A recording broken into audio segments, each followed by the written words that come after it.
think about right now your current football coach, Matt Rhule. We all know that, hey, if Penn State ever opens up eventually, that's an alumni there. He might entertain a phone call if he's doing well here. There's that.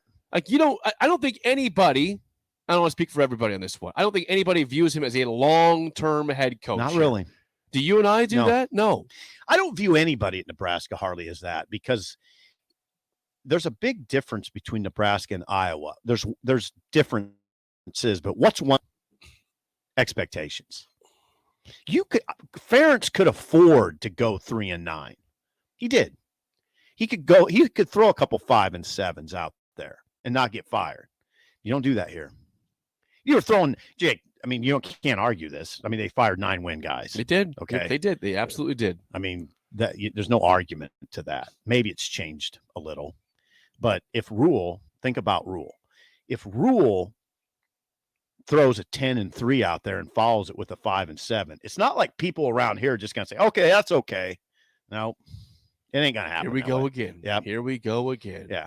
If he throws a 10-3 like Florida State did last year, but follows it up with a 5 and 7, he'll be on the hot seat. Sure, he will. Yeah. Hard. That's what we do. Yeah. But that's college sports right now. No, it's not. It's not everywhere. It's not at Iowa. I think it's the majority of places. Yeah. Iowa is a weird exception to the rule here.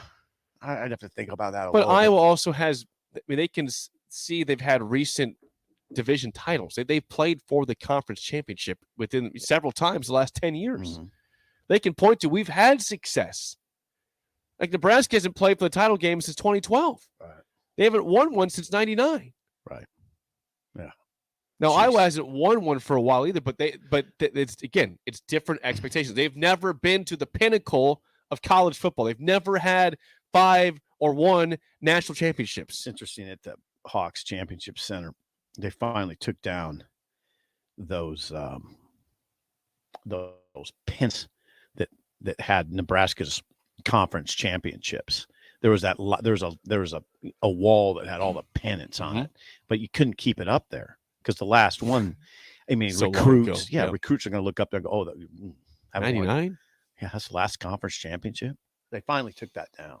From Greg in Myrtle Beach. Yeah, what does Greg say? I got him on the text line, 464-5685. He says, Mike Bray is finished with the NIL pay-for-play transfer garbage, just as Coach K, Jay Wright, and Roy Williams were. Yet another friend checks out. Ooh. Gene, by the way, off topic, he is absolutely a proud breaker. God, thank you, Gene. I know you are, Gene. We appreciate you, Gene. Hey, that's interesting. And I think that is that's a huge factor in this conversation. But also, Bray's record right now is a huge factor in the conversation, which is what? I'll get it. This year? Yes, it's not good. He's losing. He is 9-8 and 1-5. Last I checked. Okay. 9-8. Not great. And 1-5. He's losing. The Wolves are probably at his door, and he's 63.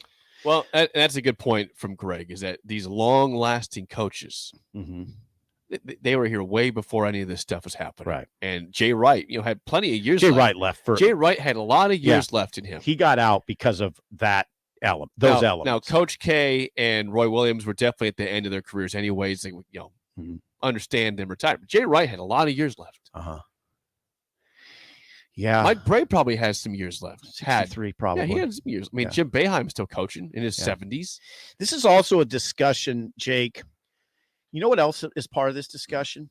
A coach lasting 23 years, and the reason why it's so rare, and the reason why at Nebraska, one of the reasons at Nebraska that makes it a very big long shot that it'll ever happen again. Long shot, long odds. You have to get along with your AD. The AD is a factor in this. John Cook, I don't mind saying this on air. Stanford looked at him, and he looked at that job a few years ago. Stanford. Don't mind saying it on air. You have a good source told me that recently. I mean, that was an AD discussion. That was an Eichhorst, maybe somewhat Bill Moose discussion. But it was a discussion. He looked at the job. Stanford draws about 1,000 per match. On good matches, about 500 for most.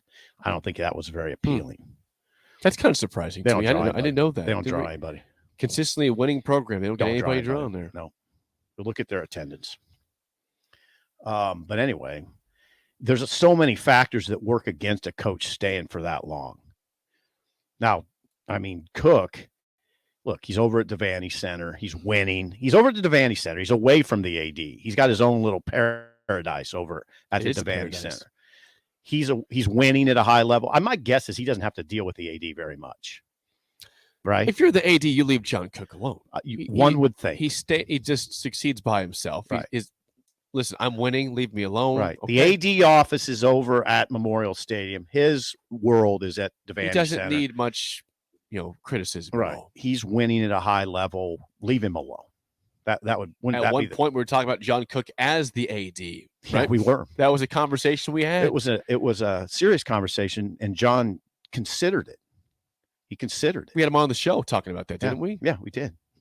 We did. Yeah, he was a breaker.